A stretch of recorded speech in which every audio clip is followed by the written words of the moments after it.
લોકસભાની સદસ્યતા પુનઃસ્થાપિત થયા બાદ કોંગ્રેસ નેતા રાહુલ ગાંધી કેરળમાં તેમના સંસદીય ક્ષેત્ર વાયનાડની પ્રથમ મુલાકાત લીધી। આ દરમિયાન તેઓએ કાલપેટ્ટામાં એક જનસભાને સંબોધિત કરી હતી, જેમાં રાહુલ ગાંધીએ કહ્યું કે થોડા સમય પહેલા હું મણિપુર ગયો હતો અને હું 19 વર્ષથી રાજકારણમાં છું। મેં મણિપુરમાં જે જોયું તે બીજે ક્યાંય જોયું નથી। પૂર હોય, હિંસા હોય, દુર્ઘટના, આ વખતે આખા દેશમાં રહ્યો છું, પણ મણિપુરની બે ઘટનાઓ છે જેને હું ક્યારેય નહીં ભૂલી શકું। તમે મારો પરિવાર છો, તેથી મેં જોયું અને હું તમને તે કહી રહ્યો છું। મહત્વનું છે કે જે લોકો સાથે વાતચીત કરી હતી તે બધા વિશે હું તમને કહી શકતો નથી।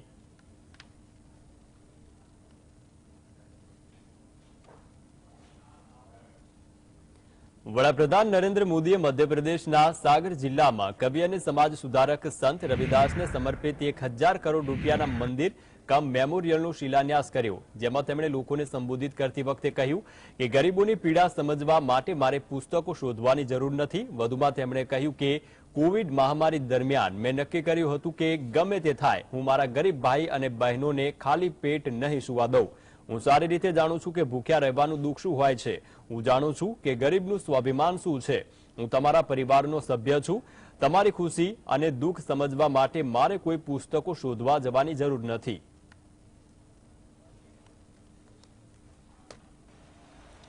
आपका सुख दुख समझना मुझे किताबें नहीं ढूंढनी पड़ती, इसलिए हमने प्रधानमंत्री गरीब कल्याण अन्न योजना शुरू की।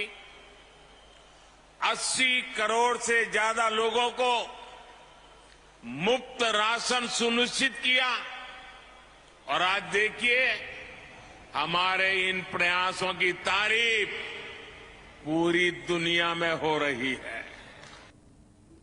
કોલકાતામાં યોજાયેલી G20 ભ્રષ્ટાચાર વિરોધી મંત્રી સ્તરની બેઠકમાં વિડીયો સંદેશ મારફતે વડાપ્રધાન મોદીએ જણાવ્યું કે ભારતે ભ્રષ્ટાચાર સામે ઝીરો ટોલરન્સની નીતિ અપનાવી છે। ભ્રષ્ટાચારને કારણે સમાજના ગરીબ અને વંચિત વર્ગને સૌથી વધુ સમસ્યાનો સામનો કરવો પડે છે। તેના કારણે લોકોની જીવનશૈલી પણ કેટલીક હદે પ્રભાવિત થઈ છે। અર્થવ્યવસ્થામાં કૌટિલ્યે જણાવ્યું છે કે વધુને વધુ લોકોને લાભ થાય તેવી રીતે સંસાધનોનો ઉપયોગ કરવો એ સરકારની ફરજ છે। આ માટે ભ્રષ્ટાચાર વિરોધી પગલાં લેવા ખૂબ જ જરૂરી છે। પારદર્શક ઇકોસિસ્ટમ સ્થાપિત કરવા માટે ઈ ગવર્નન્સનો સહારો લીધો। સરકારી પ્રોજેક્ટ અને કલ્યાણકારી યોજનાઓમાં થતા કૌભાંડ અને ગેરરીતિ અટકાવવા માટે સરકારે યોગ્ય પગલાં લીધા છે।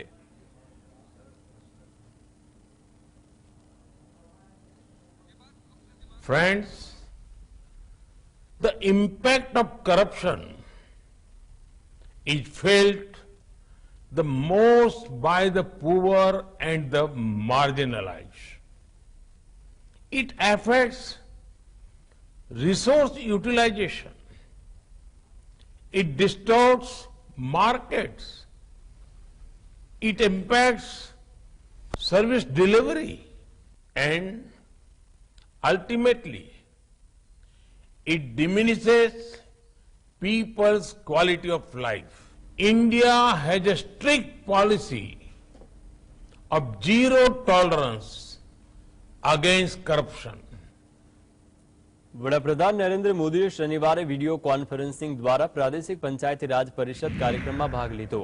આ કાર્યક્રમમાં પીએમએ કહ્યું કે જ્યારે હું પાર્ટીના કાર્યક્રમમાં આવું છું અને કાર્યકર્તાઓને મળું છું ત્યારે મને હંમેશા નવી પ્રેરણા અને નવો ઉત્સાહ મળે છે।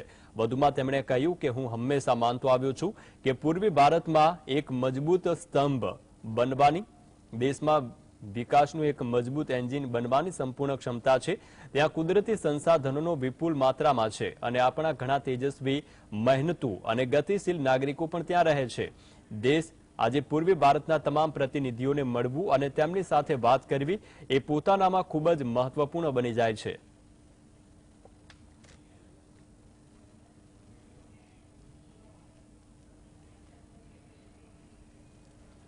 પશ્ચિમ બંગાળમાં યોજાયેલા ભાજપના ક્ષેત્રીય પંચાયતી રાજ પરિષદના કાર્યક્રમમાં વિડીયો કોન્ફરન્સિંગ મારફતે સંબોધન દરમિયાન વડાપ્રધાન મોદીએ જણાવ્યું હતું કે કેન્દ્ર સરકારે સંસદમાં વિપક્ષના અવિશ્વાસ પ્રસ્તાવ હરાવ્યો અને સમગ્ર દેશમાં નકારાત્મકતા ફેલાવનારાઓને જડબાતોડ જવાબ આપ્યો છે। લોકશાહીનો સિદ્ધાંત છે કે જ્યારે કોઈ વ્યક્તિ બોલે તો તેમણે સાંભળવું જોઈએ, પરંતુ વિપક્ષ દળો છે તેમને ચર્ચા દરમિયાન અધવચ્ચે સદન છોડીને ચાલ્યા ગયા। સત્ય એ છે કે વિપક્ષી દળો વિશ્વાસ પર મતદાન કરતા ડરી ગયા. વિપક્ષી દળો ઈચ્છતા નહોતા કે મતદાન થાય, કારણ કે જો મતદાન થયું હોત તો આ ગઠબંધનની પોલ ખુલી જત. આ ઘટના સમગ્ર દેશના લોકોએ જોઈ છે.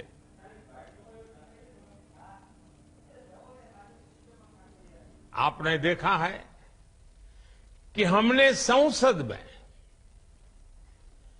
विपक्ष के अविश्वास को भी हराया और देश भर में नेगेटिविटी फैलाने का जो एक सिलसिला चला है उसका भी करारा जवाब दिया. और हालत ये थी कि विपक्ष के लोग चर्चा में लोकतंत्र का दायित्व होता है, जब आप बोलते हैं तो दूसरे को सुनना चाहिए, लेकिन बीच में से ही भाग गए, सदन छोड़ करके चले गए. કોંગ્રેસ નેતા અને સાંસદ રાહુલ ગાંધી ફરી એકવાર વિદેશ પ્રવાસે જઈ શકે છે. સૂત્રો પાસેથી મળતી માહિતી પ્રમાણે રાહુલ ગાંધી સપ્ટેમ્બરના બીજા સપ્તાહમાં યુરોપના પ્રવાસે જશે. આ પહેલા રાહુલ ગાંધી અમેરિકાના પ્રવાસે ગયા હતા, ત્યારે સંસદમાંથી તેમની સદસ્યતા રદ કરવામાં આવી હતી. આગામી પ્રવાસ દરમિયાન રાહુલ ગાંધી યુરોપના દેશો બેલ્જિયમના બ્રસેલ્સ, નોર્વેના ઓસ્લો અને ફ્રાન્સના પેરિસ જશે. સાથે સાથે રાહુલ ગાંધી યુરોપિયન સંસદની પણ મુલાકાત કરશે. રાહુલ ગાંધી યુ સાંસદો સાથે પણ વાતચીત કરી શકે છે. આ સાથે જ એનઆઈઆઈ સાથે પણ મુલાકાત કરશે. મહત્વનું છે કે ત્યાંની યુનિવર્સિટીમાં વિદ્યાર્થીઓ સાથે પણ વાર્તાલાપ કરવાનો એક કાર્યક્રમ યોજવામાં આવશે. રાહુલ ગાંધીનો 2023નો આ ત્રીજો પ્રવાસ છે. આ પહેલા રાહુલ ગાંધી મે મહિનામાં છેલ્લા સપ્તાહમાં અમેરિકાના પ્રવાસે ગયા હતા. અમેરિકાના પ્રવાસમાં રાહુલ ગાંધી 3 શહેરો સાન ફ્રાન્સિસ્કો, વોશિંગ્ટન ડીસી અને ન્યુયોર્કમાં ગયા હતા.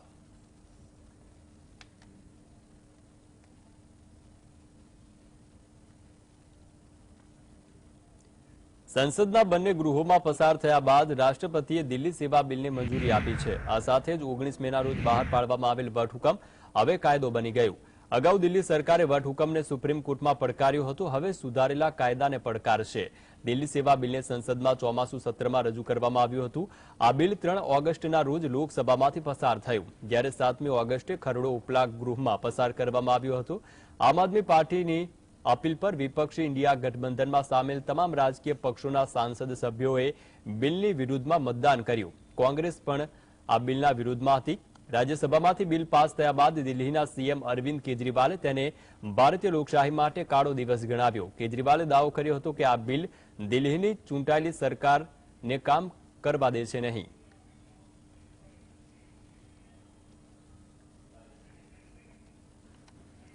આઈપીસી, સીઆરપીસી અને ઇન્ડિયન એવિડન્સ કાયદાને બદલવા માટે રજૂ કરવામાં આવેલ બિલ વિશે વાત કરતા રાજ્યસભાના સાંસદ કપિલ સિબ્બલે જણાવ્યું કે આ દેશમાં રાજકીય હેતુ માટે પોલીસનો દુરુપયોગ કરવામાં આવે છે. જે પણ રાજ્યમાં ભાજપ સત્તામાં છે ત્યાં વિપક્ષી દળોના સભ્ય પર કાર્યવાહી કરવામાં આવે છે. મોટાભાગના કિસ્સામાં સત્તામાં બેસેલા વ્યક્તિઓના નિર્દેશ પર પોલીસ કામગીરી કરે છે. તેમણે દાવો કર્યો છે કે રાજ્ય સરકારની પોલીસ અને તપાસ એજન્સી સ્વતંત્ર રહી નહીં તો સમગ્ર પોલીસ એ સિસ્ટમનો ઉપયોગ રાજકીય હેતુ માટે થાય છે. કેન્દ્ર સરકારે દેશદ્રોહનો કાયદો રદ કરવાની વાત કરી છે, પરંતુ તેની જગ્યાએ રાષ્ટ્રીય સુરક્ષાની જોગવાઈઓ રજૂ કરી છે. નિષ્ણાંત કમિટીએ શું સૂચનો આપ્યા છે એ પણ જાણી શકાયું નથી. ये कानून जब लाया गया एक गुप्त तरीके से लाया गया, हमें मालूम ही नहीं कि ऐसा कानून कोई लाया जाएगा. हमने सुना है कि कोई एक्सपर्ट कमेटी बैठी थी. वो कौन सी एक्सपर्ट कमेटी थी, उसके सुझाव क्या थे, ये भी नहीं हमें मालूम. और सडनली आप एक बिल ले आते हो और फिर वो सिलेक्ट कमेटी चले जाता है. तो ये जो तरीका है ना सरकार को कोई कानून लाने का, ये अपने आप में असंवैधानिक है. ઉદ્ધવ ઠાકરે સમૂહની શિવસેનાના નેતા સંજય રાઉતે જણાવ્યું કે દેશના કેન્દ્રીય ગૃહમંત્રીએ બ્રિટિશ કાળના દેશદ્રોહના કાયદાને રદ કર્યો છે. આ સારી બાબત છે, પરંતુ હું તેમને કહેવા માંગુ છું કે આ દેશમાં કોઈ દેશદ્રોહી નથી. સરકારે જે વ્યક્તિ પર દેશદ્રોહ હેઠળ કાર્યવાહી કરવી જોઈએ તેની વિરુદ્ધ પગલાં લેવાયા નથી. પુણે સ્થિત ડોક્ટર પ્રદીપ કુરુલકર કે જેમણે ભારતના સંરક્ષણને લગતા સિક્રેટ કથિત રીતે પાકિસ્તાનને વેચ્યા હતા તેના પર દેશદ્રોહની કાર્યવાહી કરવામાં આવી નથી. શું કોઈને બચાવવા માટે દેશદ્રોહનો કાયદો હટાવવામાં આવ્યો છે? इस देश में कोई देशद्रोही नहीं है। जिसको ऊपर देशद्रोह का कानून लगाना चाहे तो आपने लगाया नहीं। पुणे में डॉक्टर प्रदीप कुरुलकर, जिसने पाकिस्तान को यहां से बैठकर हमारे डिफेंस के सीक्रेट बेचे हैं, उनको तो अपने देशद्रोह का कानून नहीं लगाया था। उसको बचाने के लिए आपने निकाला है कानून। ऐसे बहुत से लोग हैं जिसको ऊपर कानून लगाना चाहिए। तो देशद्रोह का कानून हमने निकाल दिया तो किसी की सहूलत के लिए निकाला है क्या? ઝારખંડના આરોગ્ય મંત્રી બન્ના ગુપ્તાએ જણાવ્યું છે કે કેન્દ્ર સરકારે આઈપીસી, સીઆરપીસી સહિતના કાયદાઓને બદલીને આ દેશની વ્યવસ્થા પર એકાધિકાર સ્થાપિત કરવા માટે નવા કાયદા ઘડી રહી છે। તેમણે દાવો કર્યો છે કે આ પ્રકારના કાયદા થકી કેન્દ્ર બંધારણીય સંસ્થાઓને કમજોર કરવા માંગે છે। દેશના લોકતાંત્રિક અને બંધારણીય મૂલ્યોને પોતાના આધારે ઉપયોગ કરવા માંગે છે। કેન્દ્ર સરકાર હજુ શું કરવા માંગે છે એ સંપૂર્ણપણે સ્પષ્ટ થયું નથી। તેમનો છૂપો એજન્ડો શું છે અને એ તો આવા વારો સમય જ બતાવશે। ये इस देश की व्यवस्था पर एकाधिकार अधिपत्य कायम करने के लिए इन किन प्रकार से व्यवस्थाएं बना रहे हैं और संवैधानिक संस्थाएं कैसे इनकी बेहतर तरीके से गुलामी करें, उसकी ये योजनाएं तैयार करते हैं कि किस माध्यम से, किस मैकेनिज्म से इस देश के लोकतांत्रिक मूल्यों को, संवैधानिक मूल्यों को ये अपने पिंजड़े की बुलबुल बनाना चाहते हैं। ये तो इनकी मंशा अभी तक स्पष्ट नहीं है। લોકસભામાં કોંગ્રેસના સાંસદ અધિરંજન ચૌધરીએ પોતાના સસ્પેન્શન વિશે વાત કરતા જણાવ્યું છે કે આ એક નવી રીત છે જે મારા માટે સંસદીય કાર્યકાળમાં પહેલે ક્યારે જોઈ નથી। વિપક્ષી દળોનો અવાજ દબાવવા માટે સત્તા પક્ષે નવી રીતે શોધી કાઢી છે। આ સંસદીય લોકશાહીના મૂલ્યો વિરુદ્ધ છે। ચૌધરીએ જણાવ્યું કે વિશેષ અધિકાર કમિટી જ્યારે પણ બોલાવશે ત્યારે હું તેમની સમક્ષ જવાબ આપીશ। તમામ નિયમોનું પાલન કરવા માટે અમે કટિબદ્ધ છીએ। જો જરૂર પડશે તો સુપ્રીમ કોર્ટના દ્વાર પણ ખખડાવીશ।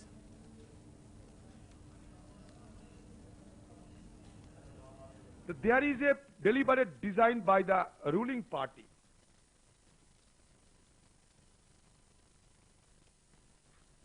to throttle the voice of the opposition by resorting to various unsavory instruments which should not be applied on me. Uddhav Thackeray સમૂહની શિવસેનાના સાંસદ પ્રિયંકા ચતુર્વેદીએ સંસદમાંથી રાઘવ ચડ્ડા અને સંજય સિંહને સસ્પેન્ડ કરવાના નિર્ણયને બિન લોકતાંત્રિક ગણાવ્યો। કેન્દ્ર સરકારની ઝાટકણી કાઢતા તેમણે કહ્યું છે કે ભાજપ સદનમાં બહુમતી ભોગવે છે તેનો અર્થ એ નથી કે તેઓ વિપક્ષી દળોનો અવાજ દબાવી દેશે। પૂર્વ કેન્દ્રીય પ્રધાન અરુણ જેટલી કહેતા હતા કે વિપક્ષ એ લોકશાહીનો એક ભાગ છે। રાજ્યસભામાં સ્પીકર જગદીપ ધનખડે જણાવ્યું હતું કે વિશેષ અધિકાર કમિટીનો રિપોર્ટ ન આવે ત્યાં સુધી રાઘવ ચડ્ડાને સસ્પેન્ડ કરવામાં આવે છે। આ સાથે જ આમ આદમી પાર્ટીના સાંસદ સંજય સિંહને સદનમાં નિયમોનું ઉલ્લંઘન કરવા બદલ સસ્પેન્ડ કરાયા હતા। इतना अनडेमोक्रेटिक डिसीजन है कि आप एक सांसद जो अपने स्टेट से चुनकर आए हैं, आप अपने विम्स एंड फैंसी पे जब मन चाहे आप उनको सस्पेंड कर दें। उन्होंने क्या, संजय सिंह जी की क्या गलती हुई? वेल ऑफ द हाउस जाना एक परंपरा है। अरुण जेटली जी उसको कहते थे it's part of the democracy, Indian democracy, disruption is part of democracy. और आज उन्होंने क्या कहा था? उन्होंने वेल ऑफ द हाउस जाकर कहा था मणिपुर के बारे में। क्या मणिपुर अनपार्लियामेंट्री वर्ड है? ये उनको सस्पेंड कर दिया। अब वो सस्पेंशन जाएगा प्रिविलेजेस कमेटी में। पहले टाइम बाउंड होता था सस्पेंशन कि इस सेशन के लिए आपको निलंबित किया गया है, अब आप उसको कंटिन्यूड उनका वो रखेंगे सस्पेंशन। बट अनफॉर्चुनेट है, अनडेमोक्रेटिक है। Just because you enjoy a majority in the parliament does not mean कि आप अपने लोगों की आवाज दबाने लगे, विपक्ष की आवाज को चलने लगे।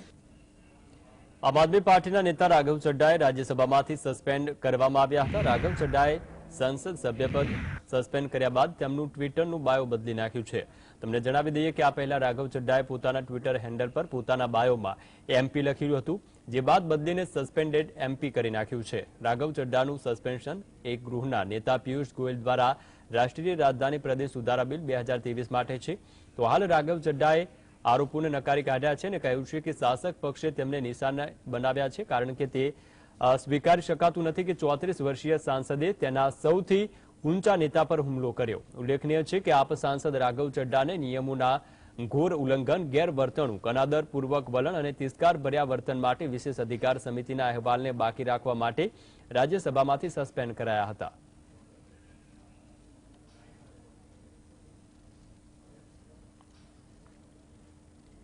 કેન્દ્રીય નાગરિક ઉડ્ડયન મંત્રી જ્યોતિરાદિત્ય સિંધિયાએ શુક્રવારે પૂર્વ કોંગ્રેસ સરકાર ઉપર લોન માફીના નામે ખેડૂતો વિરુદ્ધ જવાનો આરોપ લગાવ્યો.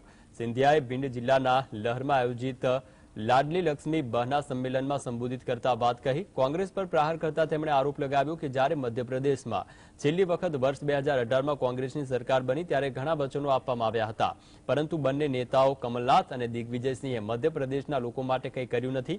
બંને નેતાઓએ ફક્ત વચનો આપ્યા છે. સિંધિયાએ કહ્યું છે કે રાજમાતા વિજયરાજે સિંધિયાનું લોહી મારામાં છે.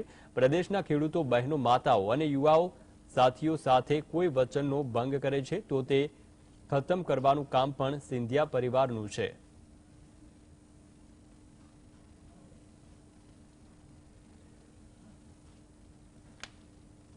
વાત કરીએ તો દિલ્હી મહિલા પંચના અધ્યક્ષ સ્વાતિ માલીવાલે જણાવ્યું છે કે છેલ્લા 7 વર્ષમાં દિલ્હી મહિલા હેલ્પલાઇન નંબર પર 40 લાખથી પણ વધુ ફોન કોલ આવ્યા છે. ગયા વર્ષે મહિલા હેલ્પલાઇન પર લગભગ 6,30,000 કોલ આવ્યા હતા. દિલ્હી મહિલા આયોગ પાસે મહિલાઓની સમસ્યાઓ સંબંધિત કુલ 92,000 કેસ આવ્યા છે, જે પૈકી 11,000 કેસ દિલ્હી બહારના છે. માલીવાલે જણાવ્યું છે કે લોકો દિલ્હી મહિલા આયોગની કામગીરી પર વિશ્વાસ કરે છે. ગયા વર્ષે અમારી પાસે ઘરેલુ હિંસાના લગભગ 38,000 કેસ, દુષ્કર્મ અને જાતીય હુમલાના 5,000 અને પોક્સો સંબંધિત ગુનાના 35,000 જેટલા કેસ નોંધાયા હતા. फॉर विमेन एक 181 विमेन्स हेल्पलाइन चलाता है जिसमें पिछले 7 सालों में 40 लाख कॉल्स हमें रिसीव हुए हैं. हमने 1 साल का डेटा बनाया है पिछले साल का, तो हमें ये पता चला कि 6,30,000 कॉल्स दिल्ली महिला आयोग की 181 विमेन हेल्पलाइन पे आए हैं और उसके साथ साथ 92,000 केसेस हमें रिसीव हुए हैं. हमने ये भी देखा कि 11,000 केसेस इनमें से दिल्ली से बाहर के हैं. तो लोग बाहर से दिल्ली के जुरिस्डिक्शन में आते हैं. डोमेस्टिक वायलेंस के 38,000 से ज्यादा केसेस हैं. रेप एंड सेक्सुअल असॉल्ट के 5,000 से ज्यादा केसेस हैं. पॉक्सो के 3,500 से ज्यादा केसेस हैं. મુંબઈ એર કસ્ટમે દુબઈ જઈ રહેલા ભારતીય નાગરિકની ધરપકડ કરી છે. 1.49 કરોડના 1,559.6 કેરેટ કુદરતી અને લેબ દ્વારા બનાવવામાં આવેલા હીરા જપ્ત કરાયા છે. અધિકારીઓના જણાવ્યા અનુસાર આરોપીની બુધવારે ધરપકડ કરવામાં આવી હતી અને તેને ન્યાયિક કસ્ટડીમાં મોકલવામાં આવ્યો. કસ્ટમ અધિકારીઓએ જણાવ્યું છે કે જપ્ત કરાયેલ હીરાને ચાના પેકેટમાં છુપાવીને રાખવામાં આવ્યા હતા. આ મામલે વધુ તપાસ ચાલી રહી છે. મહત્વનું છે કે અગાઉ પણ કોચીન કસ્ટમના અધિકારીઓએ શુક્રવારે ઇન્ડિગો એરલાઇન્સના વિમાનના પાછળના ટોયલેટમાંથી આશરે 85 લાખનું સોનું રિકવર કર્યું હતું. અધિકારીએ જણાવ્યું હતું કે સોનું ત્યજી દેવાયેલી બેગમાં મળી આવેલું હતું. તે પેસ્ટમાં સ્વરૂપમાં હતું. સોનાનું વજન અંદાજે 1,709 ગ્રામ હતું. કોચીન કસ્ટમે જણાવ્યું કે ઇન્ડિગો એરલાઇન્સના સ્ટાફ પાસેથી મળેલી માહિતીના આધારે AUHની ફ્લાઇટમાં પાછળના ટોયલેટમાંથી પેસ્ટના રૂપમાં સોનાના 2 દાવા વગરના પેકેટ મળી આવ્યા હતા.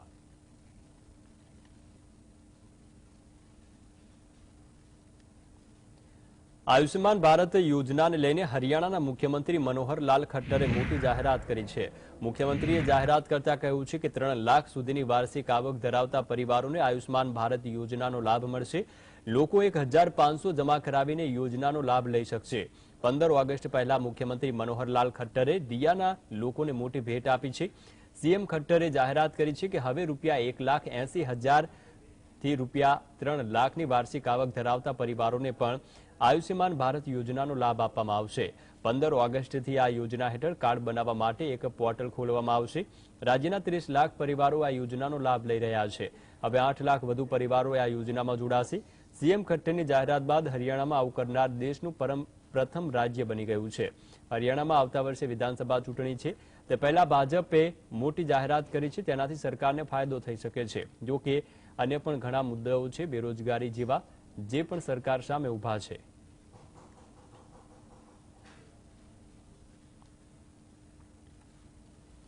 કેન્દ્રીય માર્ગ પરિવહન અને રાજમાર્ગ મંત્રી નીતિન ગડકરીએ નાગપુરમાં મ્યુઝિકલ શોર્ટ ફિલ્મ આઝાદી લોન્ચ કરી હતી. આ દરમિયાન તેમણે આ ફિલ્મ બનાવવા માટે સિદ્ધાર્થ કશ્યપનો આભાર માન્યો. કેન્દ્રીય મંત્રીએ ફિલ્મ લોન્ચિંગ ઇવેન્ટમાં કહ્યું હતું કે આપણા દેશનો ઇતિહાસ આજે ભૂતકાળમાં છે, પરંતુ જો આપણે વર્તમાન અને ભવિષ્યમાં સમાન વિકાસ અને પ્રગતિ કરવી હોય તો ભૂતકાળના ઇતિહાસને ક્યારેય ભૂલી ન શકીએ.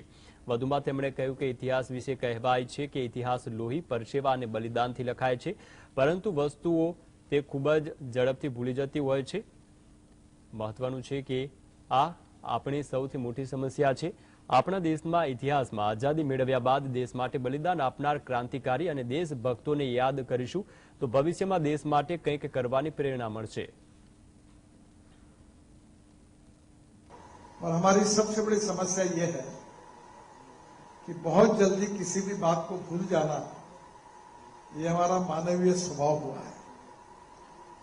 और इसलिए हमारे देश के इतिहास में ये स्वाधीनता हासिल करने के लिए जिन क्रांतिकारकों ने, देशभक्तों ने अपने जीवन को न्यौछावर करके इस देश के लिए बलिदान किया है, उनको अगर हम याद करेंगे तो भविष्य के लिए, देश के लिए कुछ करने की प्रेरणा हमको मिलेगी. યુપી વિધાનસભા સદસ્ય માટે નવા નિયમો તૈયાર કરવામાં આવ્યા છે. વિધાનસભામાં હવે મોબાઈલ અને ઝંડા લઈ જવા પર પ્રતિબંધ મુકાયો છે. હવે Uttar Pradesh legislative assembly rules of procedure and conduct of business 2023 તરીકે ઓળખાશે. ઉત્તર પ્રદેશ વિધાનસભાના અધ્યક્ષ સતીશ મહાનાએ શુક્રવારે આની જાહેરાત કરી. આ નિયમ હેઠળ સભ્યોની એસેમ્બલીમાં મોબાઈલ લઈ જવા, ધ્વજ, પ્રતીક અથવા કોઈપણ વસ્તુ દર્શાવવા પર પ્રતિબંધ રહેશે. નવા નિયમોમાં સભ્યોના આચરણ માટે કડક દિશા નિર્દેશ કરવામાં આવ્યા છે. ગૃહનો વ્યવસાય ચલાવવાની પ્રક્રિયાને સરળ બનાવવામાં આવી છે. નવા નિયમો મુજબ સભ્યોને ગૃહની અંદર કોઈપણ દસ્તાવેજ ફાળવવાની મંજૂરી નહીં મળે. કોઈપણ સભ્ય વિધાનસભામાં ધૂમ્રપાન નહીં કરે અને જો ધૂમ્રપાન કરતા જોવા મળશે તો નિયત કરેલા દંડ કરતા બમણો દંડ ભરવો પડશે.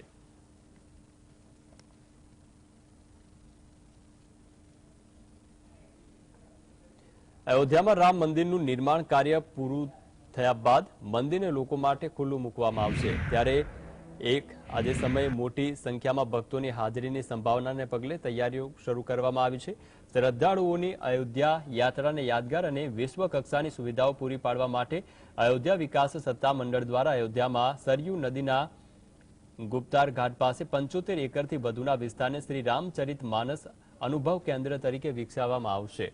તો ડિવિઝનલ કમિશનર ગૌરવ દયાલે જણાવ્યું છે કે આ રામચરિત માનસ અનુભવ કેન્દ્ર શ્રી રામજીની જીવનકથા અને તેમના જન્મસ્થળ અયોધ્યા અને ઉત્તર પ્રદેશની સંસ્કૃતિ અને પરંપરાઓનો અનુભવ કરાવશે. આ એક્સપિરિયન્સ સેન્ટર હેઠળ ટેન્ટની સિટી સાથે રામ દરબાર, ધાર્મિક હાટ સહિત અન્ય સુવિધાઓ હશે. આ સાથે અહીં વોટર સ્પોર્ટ્સની પણ સુવિધાનો વિકલ્પ ઉપલબ્ધ કરાવવામાં આવશે.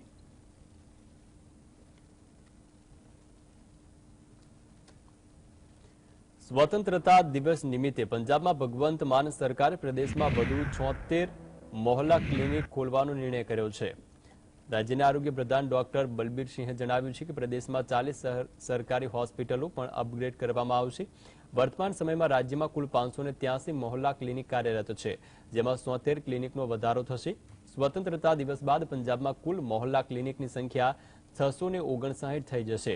આરોગ્ય મંત્રીએ જણાવ્યું છે કે પંજાબમાં અત્યાર સુધીમાં કુલ 35 લાખથી વધુ લોકોએ મોહલ્લા ક્લિનિકનો લાભ લીધો છે. આમ આદમી પાર્ટીએ સૌપ્રથમ દેશની રાજધાની દિલ્હીમાં મોહલ્લા ક્લિનિકની શરૂઆત કરાવી હતી. કેજરીવાલ સરકારના આ પગલાની ખૂબ પ્રશંસા કરવામાં આવી હતી. આ પછી પંજાબમાં પણ આમ આદમી પાર્ટીની સરકાર બન્યા પછી પણ મોહલ્લા ક્લિનિકની શરૂઆત કરવામાં આવી. મોહલ્લા ક્લિનિકમાં લોકોએ સ્વાસ્થ્ય સંબંધિત દવા અને ઉપચાર ઉપલબ્ધ કરાવવામાં આવે છે.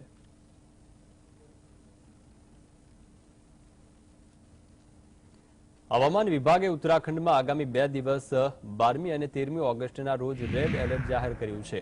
આ દિવસના સમયગાળા દરમિયાન પ્રદેશમાં ભારેથી અતિભારે વરસાદ પડી શકે છે. હવામાન વિભાગ પ્રમાણે રાજ્યમાં કુલ 204 મીમી જેટલો વરસાદ ખાબકી શકે છે. ઉત્તરાખંડના ઘણા જિલ્લાઓમાં છેલ્લા કેટલાક દિવસોથી વરસાદી સિસ્ટમ સક્રિય છે અને તેના કારણે લોકોને નીચાણવાળા વિસ્તારોમાં પાણી ભરાવાની સમસ્યાનો પણ સામનો કરવો પડી શકે છે. ઉત્તરાખંડના રુદ્રપ્રયાગમાં ભૂસ્ખલન થતા 5 શ્રદ્ધાળુઓના મોત થયા છે. આ ઘટનાને કારણે કેદારનાથ ધામ તરફ જતા ગુપ્તકાશી ગૌરીકુંડ હાઈવેને વાહન વ્યવહાર માટે બંધ કરવામાં આવ્યો.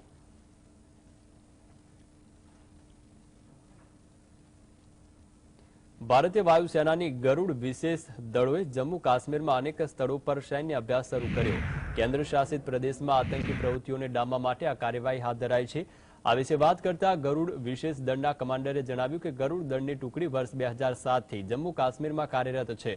અનેક ઓપરેશનને અંજામ આપ્યો છે. ઘણા આતંકીઓને ઠાર કર્યા છે. વર્તમાન સમયમાં ગરુડ ટીમની 2 ટુકડીઓને તૈનાત કરવામાં આવી. સારી કામગીરી કરવા બદલ અમારી ટીમને કેન્દ્ર સરકાર તરફથી अशोक चक्र પણ આપવામાં આવ્યો છે. पेंट बॉल गन है, इसका यूज हम किल हाउस वगैरह की ट्रेनिंग करते हैं, तो प्रैक्टिस के लिए इसी का हम यूज करते हैं. इसमें पेंट बॉल फीड होता है जिसमें गैस सिलेंडर लगता है इस प्रेशर से, और इसका यूज हम प्रैक्टिस के लिए करते हैं, रूम इंटरवेंशन के लिए. इस इक्विपमेंट के नीचे 2 तरह से पेलोड लगते हैं, डे पेलोड और नाइट पेलोड. डे ऑपरेशन के लिए डे पेलोड और नाइट ऑपरेशन के लिए नाइट पेलोड का हम लगा के हम इंटेलिजेंस प्राप्त कर सकते हैं. इसकी बैटरी कैपेसिटी कितनी है? इसकी बैटरी कैपेसिटी है हाफ एन आवर. चीन અને પાકિસ્તાનને જડબાતોડ જવાબ આપવા માટે શ્રીનગર એરબેઝ પર અપગ્રેડ MiG-29 ફાઇટર જેટને તૈનાત કરવામાં આવ્યા છે. પ્રાપ્ત વિગતો અનુસાર શ્રીનગર એરબેઝ પર ડિફેન્સ ઓફ ધ નોર્થ એટલે કે ટ્રાઇટન્સ સ્ક્વોડ્સ તૈનાત કરવામાં આવ્યું છે. ભારતીય વાયુસેનાના પાયલટ સ્ક્વોડ્રન લીડર વિપુલ શર્માએ જણાવ્યું હતું કે શ્રીનગર એરબેઝ ક્ષેત્રમાં અન્ય સ્થળો કરતાં વધુ ઊંચાઈ પર આવેલો છે. સરહદની નજીક હોવાને કારણે MiG-29 ફાઇટર જેટની ત્યાં તૈનાતી વ્યૂહાત્મક રીતે ખૂબ જ સારી છે. તેમણે કહ્યું છે કે MiG-29 એ એવિઓનિક્સથી સજ્જ છે, જેમાં લાંબા અંતર સુધી હુમલો કરવાની મિસાઇલો હોય છે. આ સાથે જ MiG-29 સુરક્ષા સંબંધિત તમામ માપદંડોને પૂરા કરે છે. પાકિસ્તાન અને ચીનના સંભવિત જોખમ સામે લડતમાં આ વિમાન અસરકારક સાબિત થઈ શકે છે.